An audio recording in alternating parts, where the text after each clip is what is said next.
sada ne znam točan broj, ali puno više od onoga što je trebalo.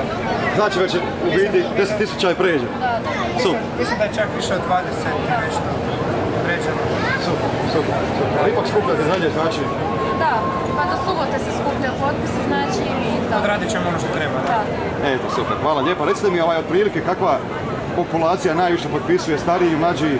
Pa za Hebranga ima puno starijih, mada ne može se točno reći da je samo stariji. Znači od svih pomalo. Da.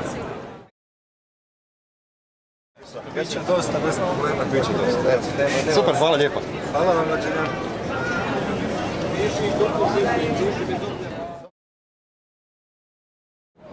Da li ste optimisti za 10.000 glasa? Biće? Biće. Mora biti. Trebalo bi biti.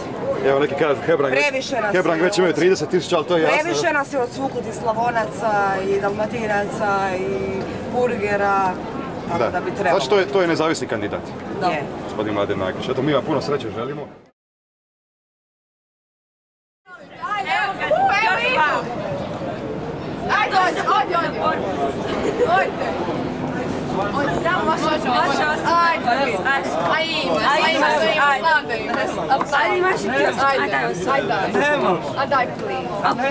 Gospodin Primorac, ako je ne pobjedi, izgleda najlukavije od svih. Jel?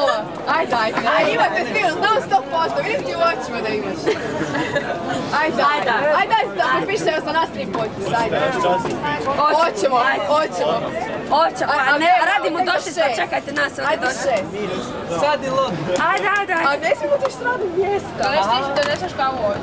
Ajde vi meni osobni potpis, ja vama intervju. Recite nam zašto Dragan Primorac? Za bolje sutra. Za bolje sutra? Da. Za novu Hrvatsku. To svi kažu, eto. A šta mislite, koji je njegov ovako akcent? Obrazovanje, pošto je bio ministar obrazovanja i tako. I športa. Aj kaži. Šta će nam ono novo donijeti?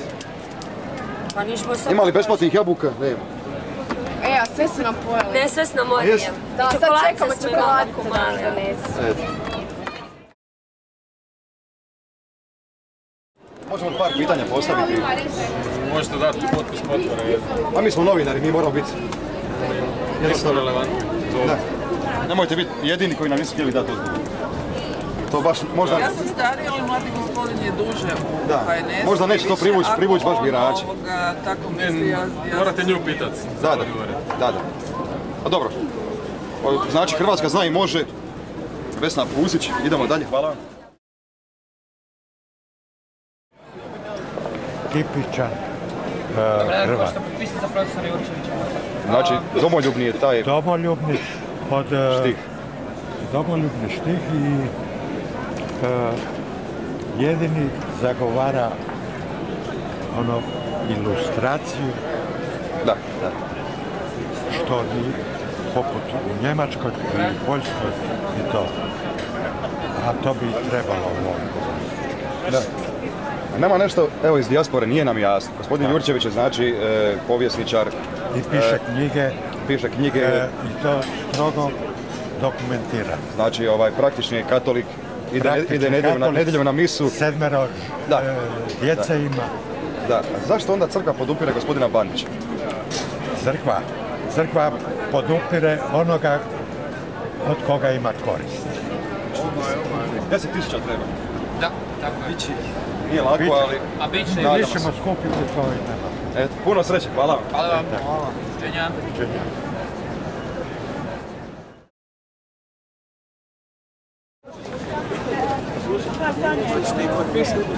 Recite mi ovako, Alka Vujica, znači gospođa je pjevačica, glumica, moderator. Zašto uopće ta ideja da se ona kandidira za predsjednicu? Zašto mislite da njezin profesionalni život ima veze? Molim vas, ime, prezime, Gospođo, šta dijeli Alka? Ime, prezime, adresu, datum rođenja, broj.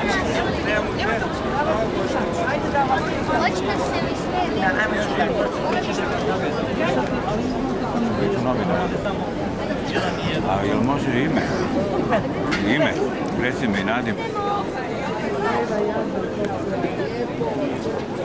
Jako smo iznenađeni, štand je prelijep, znači Alka Vujica, gospođica Simona. Je li gospođica ili gospođa? Gospođica. Uskoro gospođica. Uskoro gospođica. Eto, mi ćemo već malo to prejudicirati i rećemo gospođica Gotovac. Zašto Alka Vujić? Zbog čega? Pa Alka meni je jedna predraga osoba, ja ju poznajem privatno, ja poslovno smo surađivali na moje prve pjesmi Lova i nadam se da ćemo opet obnoviti suradnju, tako da o Alki sve najbolje. Da, super. A kolike su šanse njene realne ovako? Mislim da nema baš... Ja ne bih ništa htjela predviđati, ja želim sve najbolje, naravno da dogura što dalje. Pa eto, mi smo prošli sve štandove, ali biramo vas odmah za najljepši štand. Eto, puno sreće vama u privatnom životu, karijeri i gospođi Vujici. Hvala lijepo.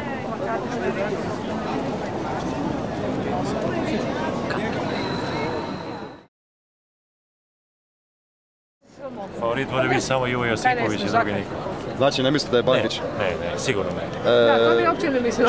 Čuli smo priče, baš smo bili na Tomislavu, Bandić dijeli jabuke, 10 metara se prodaju jabuke. Šta mislite, hoće li ljudi uzeti onu besplatnu ili onu koja se prodaje? Bez obzira koju uzeli, da li onu besplatnu ili ona koja se prodaje, ishod izbora će biti sigurno ovog puta bitno drugačiji, a to je konačno da imamo osobu za predsjednika Hrvatske države koji stvarno ima sve reference i mislim da smo konačno dočekali vrijeme da imamo sveučilišnog profesora. Imali smo do sad programe. Program nikad nisu doveli do rezultata. Jedino ljudi mogu dovesti do cilja. A ljudi ako su korumpirani ili bilo što napravili što nije u redu, program može biti najbolji, ali do cilja nikad nećemo doći. Uz sve dužno poštovanje prema dijaspori koja ima pravo glasa, ali da odlučuje o ljudima koji ovdje rade i plaćaju porez, mislim da to nije prihvatljivo. Recite mi, priča se gospodin Bandić da je favorit, da li je to istina? Ja mislim da da. Mislim da gledajući po pristupu ljudi i ne samo mladih, starijih, svih profesija, koliko uspijemo i oceniti raznih dijelova Hrvatske, tako da iz Senja smo imali iz Omiša, iz Podravine, ljude ovdje koji dolaze i svi dođu ovdje. Tako da vidim, mogu oceniti širije okruženje, ne samo Zagreb i centar grada. Da. Vidimo tu po tim papirima da... Pa da, ipak je gospodin Bandić, ajmo reći, osoba koja ima iskustva u politici i tako dalje. Ljudi su došli iz Makarske, ljudi ga znaju. Recite mi, jeste li skupili već 10.000? Ako smijem pitati. Sigurno, mislim duplo više. Jučer i danas. Ali ipak dalje skupljate do zadnjega. Mi smo, naš je cilj 100.000 da još jednu nulu nametnemo i to je bilo to. Lijepo je vidjeti da je neko toliki kavalir da se kandidira u stranci žena. Da li ste vi zaista kavalir, da li su to vaši motivi ili imate drugih? Pa evo vidite, ja već 4 godine sam tajnik stranke žena i nikada se za mene nije čulo u javnosti. Pa to zapravo dokazuje da ja nisam se kandidirao radi sebe, nego sam upravo sve ovo činio radi žena i stranke žena. Međutim, mnoge žene, nažalost, u Hrvatskoj nisu samo svjesne, dosta su konzervativne i ne shvaćaju zapravo da je to na neki način prilika da se za svoja prava upravo izbore kroz jednu političku stranku. Jer udruge, kao ženske udruge, se bave pojedinim specifičnim pitanjima i one ne mogu zapravo stupiti na političku scenu i ne mogu zapravo izboriti se za ona prava koja bi trebala.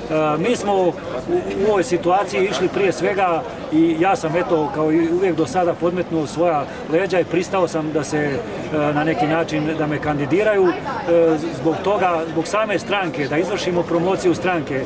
Mi smo svjesni situacije, mi nemamo milijune kuna da uložimo, a evo ja mogu se na neki način i reći da sam hrvatski branitelj i jedini sam od ovih kandidata s puškom u ruci branio Hrvatsku. Siniša Krčmarek.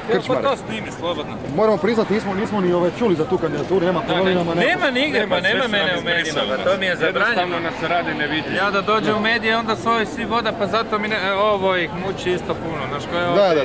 Da. 250 giga stari moj, pa ubije ih samo tako. Imamo sve moguće dokaze da svi političari zajedno, pogotovo koji su na vrhu, rade protiv naroda. Pogotovo protiv najugroženijih dijelova naroda, ukidaju im sva moguća prava.